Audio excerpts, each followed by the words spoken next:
cao không cao đây ở phía xe đèn lò đấy, thứ nhất đường số của xe đèn lò đấy.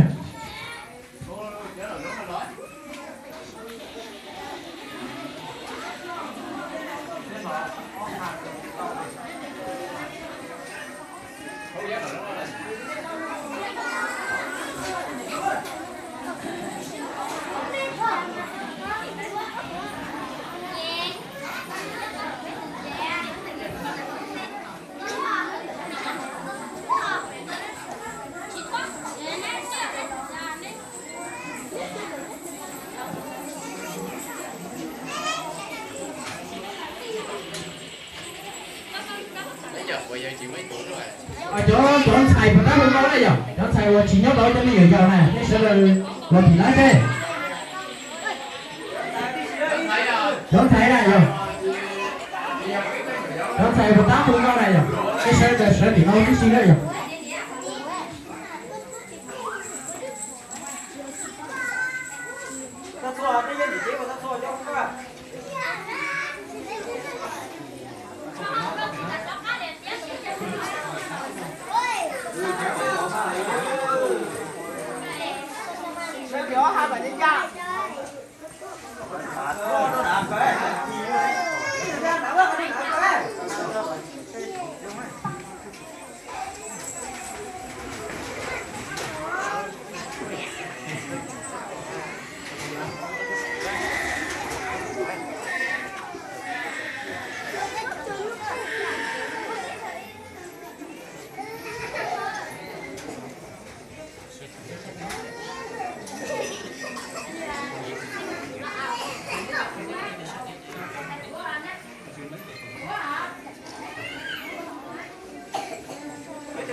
Rồi ta hạt tơi à?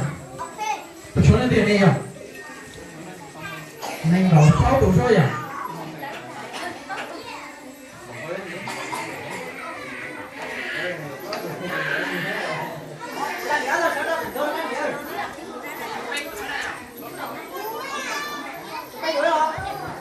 Đó địa chỉ không có sẽ đưa lô thì nó có thấy rồi.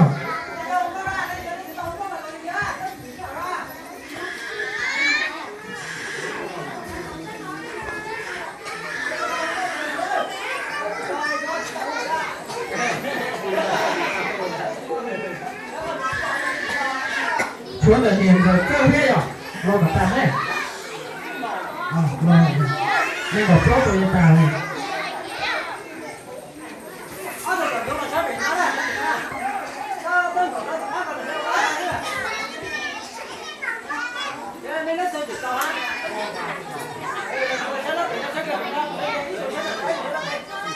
Chỗ anh đẻ thế lên thế này nhỉ? Rồi cả tàn đấy.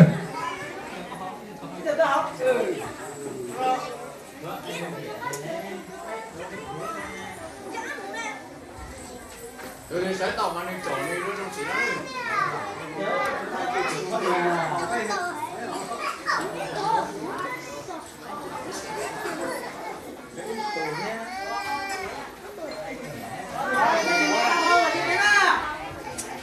Anh điển em một thừa rồi số địa chỉ không có à số trật tự lộ tháo này Đi lo đấy để chế được đều bỏ lên cái tháo nó lấy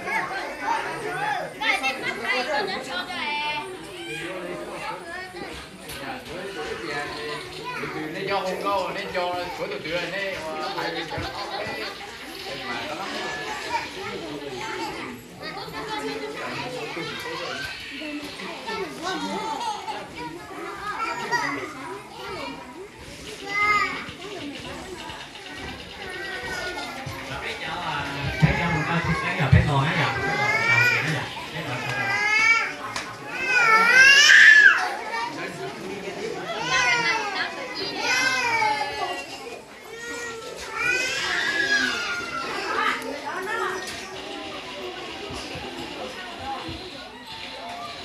Vậy đó, bây giờ xếp mình làm cái ngò cái dân xài và cái gia đình sẽ mà một cái đến dần lúc khi nào phải cần nó thì lúc trên cái lúc trên tập phần thì cũng nhiều rằng cái này sinh hoạt từ cao từ đầu này sinh hoạt từ cao từ đầu đến đầu cái cuộc đua như vậy không nên có thì có một cái nghề cũng gọi là liên lạc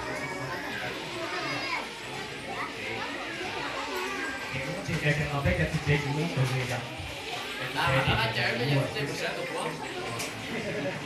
để bây giờ thực tế của mình mua để bây giờ để chơi trước từ đầu tới giờ để bây giờ không thành là để bây giờ cái cần lên sửa cái đi từ từ cái mỏ tây thì các bạn có thể hiểu thế là cái của chúng ta chỉ là chơi cái xin nó cũng là cái chúng ta chỉ để chỉ chỉ cái học gì cũng vậy cái nơi học này của ba tu được này thì cũng không đi thì cái để cho người ta chỉ nghĩ chỉ tàu thì học nhiều tu được này là rất là thì qua chúng ta được này biết để cho cái câu này bây giờ thì cái là cũng cha là cũng để chế là mua là phải cái này người đấy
cái thất trên đầu cái thất là cái ai nó nhảy đất nó thì cái xịt trà xét cái của tao thế à cái này chừng đấy à trà xét còn thế à trái từ chỗ từ to đó đúng không từ từ đây chỉ còn đây trái xe xe với thêm bỏ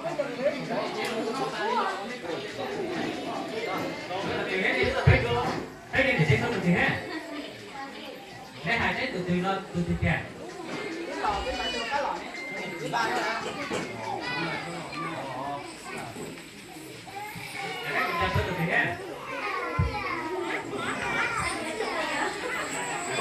cái nghe thì là cái thay được chưa?